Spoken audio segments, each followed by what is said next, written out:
नमस्कार। उम्मीद है आप लोग स्वस्थ और आनंद होंगे। चुनाव और राजनीति की चर्चा तो आए दिन होती ही रहती है। आइए आज कुछ उससे थोड़ी इतर हट के चर्चा करें। ये मान के चलिए कि जो अभी आगत चुनाव हैं, मतलब मेरा मतलब है लोकसभा के जो अब तो लोग कह रहे हैं कि मध्यावधि चुनाव होने जा रहे हैं, लेकिन जो भी है, जब भी होंगे, चाहे अभी मध्यावधि हो, दिसंबर में हो, चाहे मार्च में हो, जब भी हो, उसमें हार-जीत का तो फैसला होगा ही और कई सैद्धांतिक सवालों पर भी एक तरीके से वो जनमत संग्रह होगा। इसमें से आज मैं एक का ज़िक्र करूँगा, बाकी और भी धीरे-धीरे अलग-अलग बाद में फिर कभी बाकी करूँगा। भारतीय राजनीति में राजीव गांधी की मृत्यु के बाद जो नरसिंह राव साहब का ज़माना आया, वो बहुत ही निर्णायक ज़माना था। उस समय जो भी निर्णय लिए गए, उनके परिणाम आज तक दिखाई दे रहे हैं और ख़ास तौर से इकोनॉमी के क्षेत्र में। अब मैं बात थोड़ा-सा पहले से शुरू करता हूँ, ताकि उसको सुनने में आप लोगों को भी मज़ा आएगा। भारत के स्वतंत्र होने के बाद से ये कोशिश की गई कि भारत के जो उद्योगपति हैं, वो भी उन्नति करें और वैश्विक प्रतिस्पर्धा में अपने आप को शामिल करें। लेकिन ये जो प्रयास था, ये 91 आते-आते ये बिल्कुल स्पष्ट हो गया कि भारतीय जो इंडस्ट्रियलिस्ट थे, टाटा और बिरला को छोड़ दें, तो वो वैश्विक प्रतिस्पर्धा में कहीं नहीं ठहर पा रहे थे और उसके चलते सोना तक गिरवी रखने की नौबत आ गई। बहरहाल समस्याओं से निपटना तो होता ही है, सरकार ने भी निपटा और अपने मनमोहन सिंह, और उस समय हालाँकि वो वित्त मंत्री थे और प्रधानमंत्री नरसिंह राव थे, उन्होंने एक नई उदारीकरण और वैश्विक नीति को की तरफ भारतीय अर्थव्यवस्था को मोड़ दिया।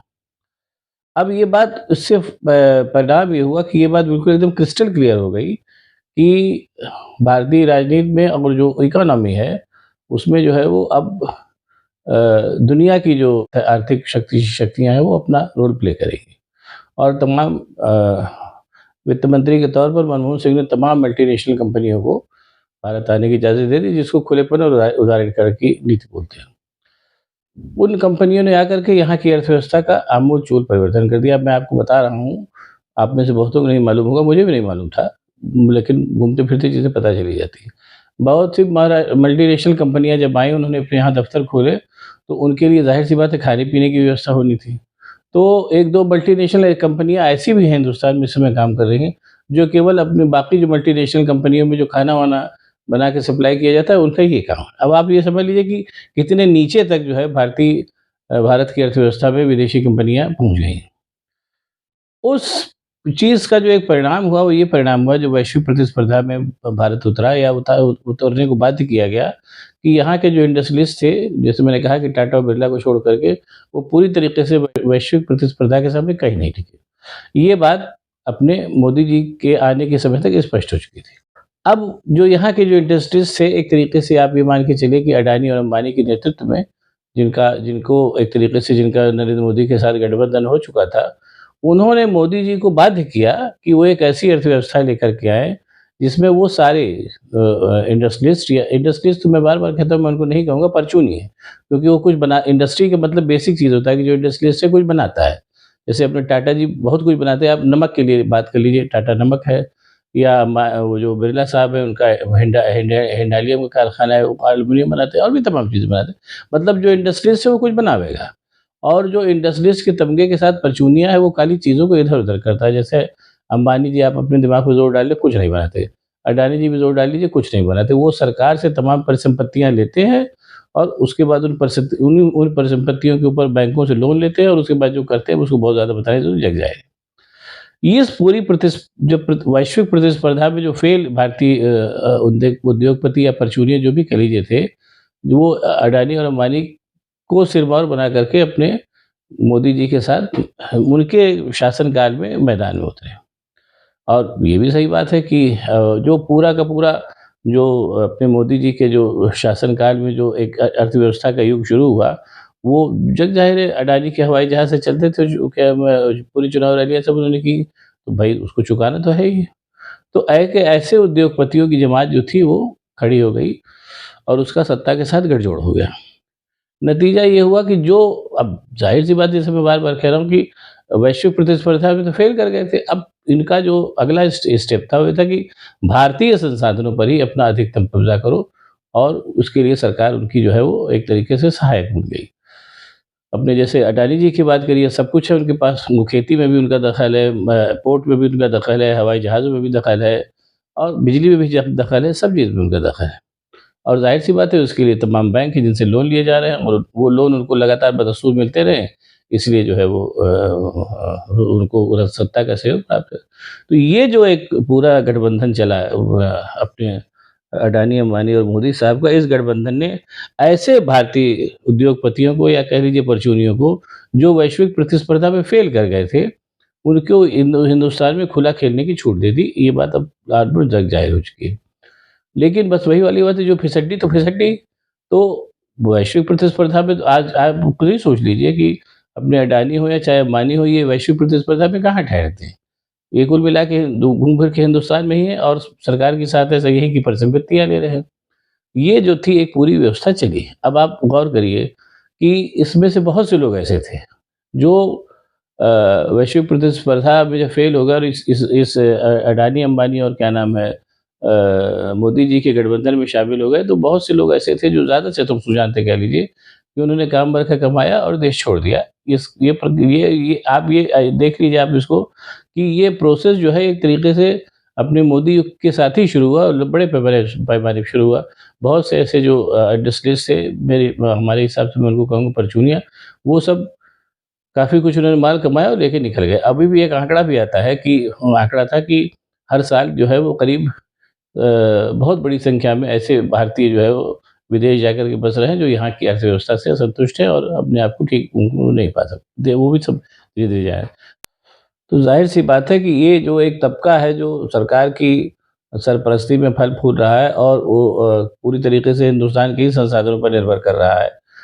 तो ज़ाहिर-सी बात है कि वो तबका जो है कभी भी नहीं चाहेगा कि ये अंबानी तरीके जैसा उनका कि अपने मोदी जी के युग जो है युग जो है वो समाप्त हो। क्योंकि अ, कहीं न कहीं जो भारतीय व्यापार की जगत की प्रतिस्पर्धा है, उसको भी कुंद करने का काम इसमें से कुछ कर रहे हैं ताकि मुनाफ़े का मोटा हिस्सा वही पा सके और चूँकि सत्ता उनके साथ क्या नाम है शामिल है इस खेल में, इसलिए जो इलेक्टोरल बॉन्ड है इसके सबके चलते जो है भारतीय जनता पार्टी भी लगातार पैसे के लिहाज़ से मज़बूत होती जा रही है। उसका दिल्ली वाला दफ्तर लोग बताते हैं बड़ा शानदार है, 5 5 सितारा है और जब आप तमाम जगह पर उनके लोकल जो भाजपा के दफ्तर बन रहे हैं, वो भी सब बड़े ही शानदार हैं, ऐसा है। तो यानी एक लंबे पैमाने से एक ऐसे ढाँचे के बारे में सोचा जा रहा है, जो पूरी तरीके से इंडस्ट्रीज़ या कह लिए परचूनी उनके हित में हो और आम जनता को थोड़ा बहुत वही 5 किलो गेहूँ मिलता रहे। अब ज़ाहिर-सी बात है कि जो जिनका इतना बड़ा दाँव लगा हुआ है, वो क्यों चाहेंगे कि अपने मोदी जी जाएँ या मोदी जी जाएँ तो उन्हीं के जैसा कोई और आदमी आवे। और एक इनको उसमें भी जानते हैं कि जो भारतीय जनता पार्टी का जो पूरा संगठन है और उसके ऊपर जो पितृ संगठन राष्ट्रीय स्वयंसेवक संघ, वो भी अपने मतलब स्वयंसेवकों की बहुत बड़ी संख्या के साथ मोदी जी के या कह लीजिए कि वो जो इंडस्ट्रियलिस्ट है उनके पीछे लामबंद हो गया। एक तरीके से कहने में मुझे कोई हिचक नहीं है कि कांग्रेस को तो जो बड़े पूंजीपति थे उनको हाईजैक करने में काफ़ी समय लगा। लेकिन ये है कि भारतीय जनता पार्टी तो अपने दूसरे शासनकाल में जो मोदी जी के साथ शुरू हुआ, वो अपने दूसरे शासनकाल में ही इंडस्ट्रीज़ की गोद में जाकर के बैठ गई और कहीं न कहीं एक चाहे भारतीय जनता पार्टी थी या वो चाहे उसका पितृ संगठन राष्ट्रीय स्वयंसेवक संघ है, वो दोनों ये सारे के सारे जो संगठन थे, ये एक तरीके से अडानी, अंबानी या उनके जैसे शरीकों की गोद में बैठ गए। राष्ट्र प्रेम वगैरह की बात तो होती रहती है, वो तो एक चलता हुआ बात है, लोग करते रहते हैं। अब जो चुनाव होने जा रहा है, उस चुनाव में एक बहुत बड़ी बात है जो अब वो भी शेप लेगी कि जो सत्ता पक्ष का चुनाव होगा वो पूरी तरीके से धन बल के आधार लड़ा जाएगा, जैसे पिछले 2 चुनाव लड़े गए और जो विपक्ष है वो जो है पूरी तरीके से जनता के बीच जाकर के और जनोन्मुखी नीतियाँ बना करके चाह रहा है कि अपने मोदी जी को हराया जाए।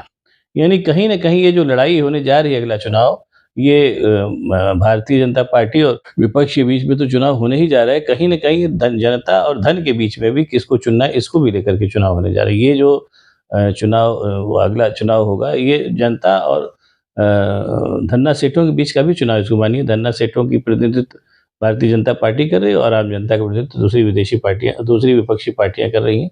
आप ये भी कह सकते हैं कि उनके पास पैसा है ही नहीं, लगावे कहाँ से? लेकिन बहरहाल शासन व्यवस्था तभी चलती है, चाहे वो कोई भी हो, जब जनता उसको मान्यता देती है। और अगर जनता मान्यता नहीं देती, तो बड़े से बड़ा तानाशाह आखिरकार हट जाता है। ये भी पुराने इतिहास उठा के देखिए, कन्फर्म है।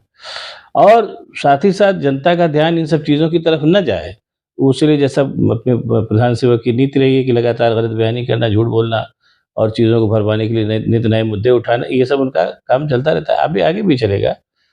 तो ये कुल मिलाकर के अब ये जो जैसा मैंने कहा कि आगे आने वाला जो चुनाव है, वो जनता और धन के बीच में भी जो लड़ाई होगी, उसमें उसका चुनाव होगा। अब देखिए उस चुनाव में जीत करके कौन आता है, धनबल जीतता है या फिर जनबल जीतता है, ये देखना बड़ा मज़ेदार अनुभव होगा। फिलहाल तो जो देखने से लग रहा है कि फिलहाल जनबल ही जीतता दिख रहा है। जैसे अभी अपने क्या नाम है, मध्य प्रदेश में भी अभी सारी सूचनाएँ आ रही हैं। सिंधिया के सारे करीबी जो है वो बहुत बड़ी तादाद में कांग्रेस में शामिल हो रहे हैं, या आज भारतीय जनता पार्टी से एक और बड़े बाहुबली जो है 108 गाड़ियों के काफ़िले के साथ भारतीय जनता पार्टी में शामिल हो गए।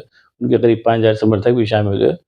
तो कहीं न कहीं देखिए जो दिखाई दे रहा है वो जनता की राजनीति है कि जीतने के भी आसार बन रहे हैं।